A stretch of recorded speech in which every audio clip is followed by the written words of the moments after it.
ఈరోజు నేను పాలక్ పన్నీర్ చేస్తున్నానండి. చాలా అంటే చాలా బాగుంటుంది. పాలక్ పన్నీరు ఎలా చేస్తున్నానో ప్రతి ఒక్కరు వీడియోని ఫస్ట్ నుంచి లాస్ట్ వరకు ఎండ్ వరకు చూడండి. నా వీడియోని సపోర్ట్ చేయండి, సబ్స్క్రైబ్ చేసుకోండి. మరిన్ని వీడియోస్తో మోనికా వస్తుంది. నా ఛానల్ని సపోర్ట్ చేయండి. YouTube channel, Instagram channel, Facebook మీ అందరికీ ఉందని తెలుసు కదా. నా ఛానల్ని సపోర్ట్ చేయండి. మంచి మంచి వీడియోస్తో మీ ముందుకి వస్తాను.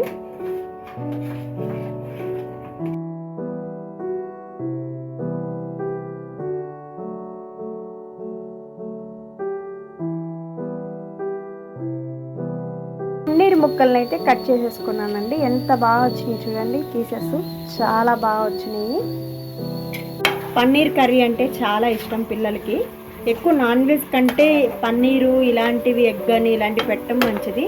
పిల్లల బ్రెయిన్ కూడా చాలా షార్ప్గా ఉంటుందండి. వాళ్ళు ఏదైనా సరే తొందరగా చదవగలుగుతారు.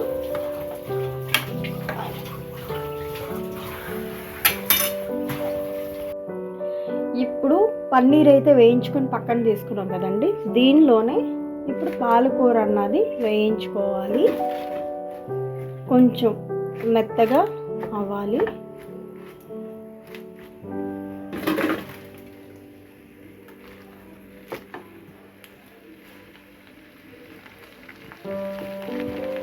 ఇలా మూత పెట్టేసుకున్న తర్వాత మగ్గనిచ్చుకోవాలి మెత్తగా.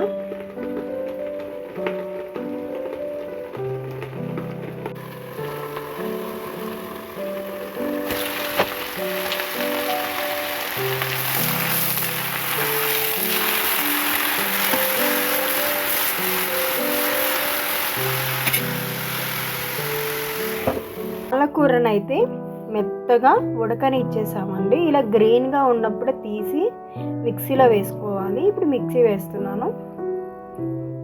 పేస్ట్ చేసుకోవాలి.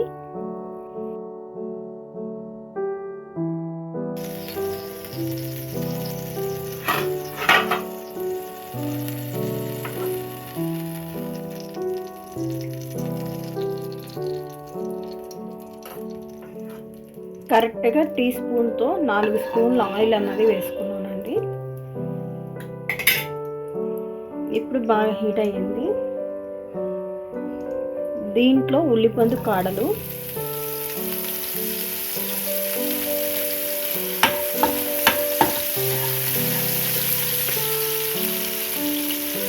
అల్లం వెల్లుల్లిపాయ పేస్ట్ కూడా అన్నీ కలిపి వేసాను.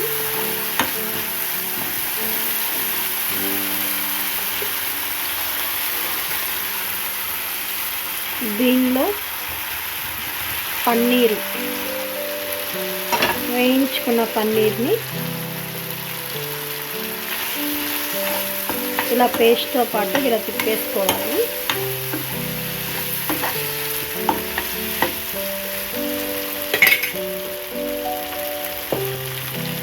రుచికి సరిపడా బ్లాక్ సాల్ట్ వాడతానండి నేను కర్రీలోకి.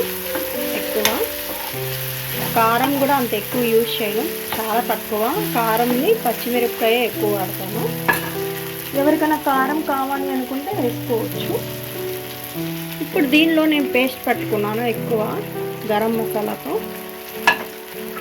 మనకి గ్రేవీ ఎంత కావాలంటే అంత రుచికి సరిపడా వేసుకుంటామే. దీనిలో వచ్చేసి 1 స్పూన్ గసగసాలు, మిరియాలు 1 స్పూను, సాల్ట్, పచ్చిమిర్చి 4, దాల్చిన చెక్క, లవంగ 4, బిర్యానీ ఆకు, సోంపు, జీలకర్ర ఇవన్నీ వేసి, ఆనియన్స్ ఇవన్నీ వేసి పేస్ట్ చేసుకున్నానండి. పుదీనా కూడా వేసాను పేస్ట్ చేసేటప్పుడు. అల్లం వెల్లుల్లిపాయ కూడా వేసాను. ఇప్పుడు పాలకూర పేస్ట్ని చేసుకున్న పేస్ట్ని ఇలా వేసి తిప్పటమేనండి.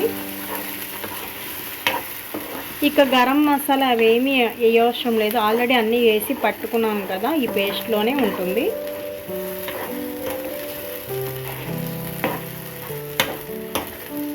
ఇలా హై ఫ్లేమ్లో వేసి పెట్టుకొని ఉడికించుకోవాలి. ఇప్పుడు సిమ్లో పెట్టాను. ఆయిల్ అయితే ఎంత వస్తుందో అంతగా వచ్చినట్టు ఉడికిపోయినట్టు అండి. ఇప్పుడు ఒక 5 నిమిషాలు మూత పెట్టాలి.